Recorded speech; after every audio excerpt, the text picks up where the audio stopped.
Hello students, welcome to grammar class. In this video, we'll see about phrases and clauses. A phrase is a group of two or more words without a finite verb. It is a part of a sentence and hence cannot stand on its own.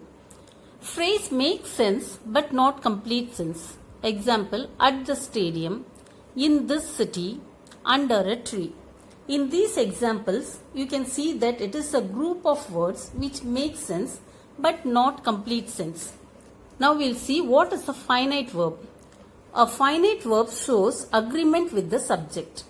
Finite verb changes as per tense, that is the time, present, past or future, person, that is first person, second person or third person, and number, that is singular or plural. Verb changes as per tense. For example, I study every day. I studied yesterday. According to the tense, the verb has changed here from study to studied. Verb changes as per person.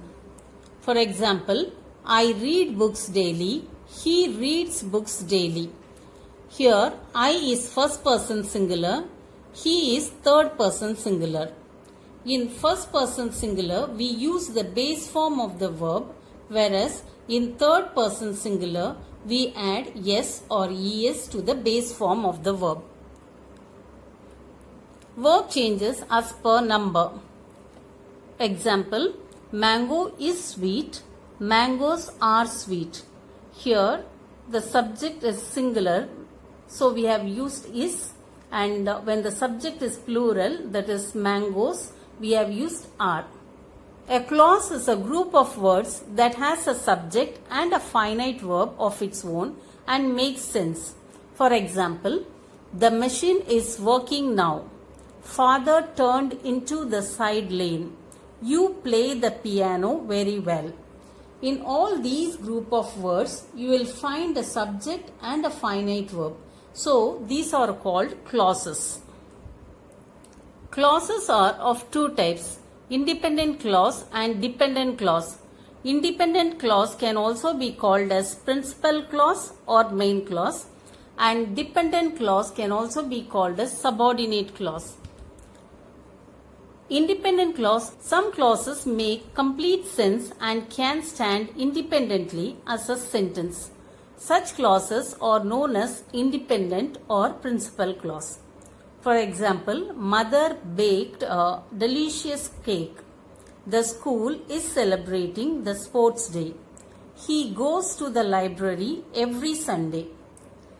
In these examples, these group of words make complete sense. So these are called independent clause. Now we'll see about the dependent or subordinate clauses. Some clauses have subject and a verb, yet cannot stand independently as sentences. These clauses have to depend on independent clauses to make complete sense. Such clauses are known as dependent or subordinate clauses.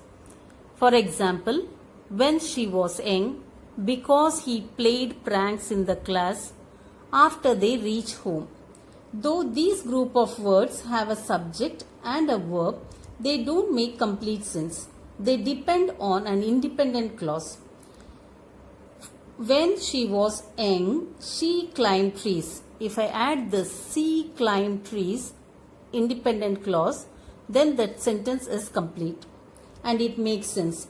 Similarly, in the next example, he was punished because he played pranks in the class. So if I add he was punished, the sentence makes complete sense. In the next one, they will water the plants after they reach home. They will water the plant is an independent clause. If I add that to this subordinate clause, then it makes complete sense. In the next video, we'll see about the types of phrases and clauses. Thank you for watching.